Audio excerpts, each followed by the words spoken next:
لوړو زده کړو وزارت د کابل طبي علومو پوهنتون اړوند تدریسي روغتونونو 28 مسلکي بستونو لپاره د آزاد سیالۍ له لارې ازموینه واخیسته.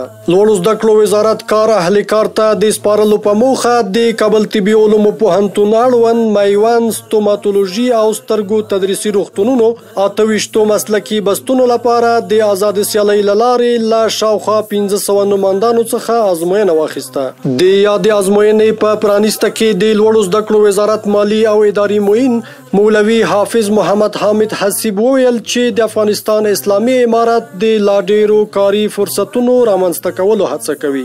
د افغانستان اسلامي امارت علی العموم او خاص کر بیا د لوړو زده کړو د وزارت دا هڅې او کوشش دی چې د ملت دغه قشر ته چې هغوی وخت په تعلیم او تحصیل کې تیر کړی دی د خدمت زمینه برابره کړي او دا موقع ورته برابره کړي چې هغه ملت ته خدمت وکولی شي.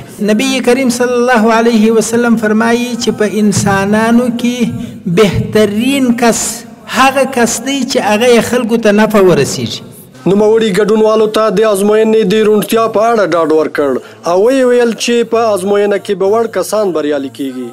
د یادونې وړ ده چې د دې بستونو په ډکولو سره به د تدریسي روغتونونو ډېرې ستونزې حل شي او خلکو ته د غوره خدمتونو اسانتیاوې به رامنځته شي. نظر امارت در نظر امارت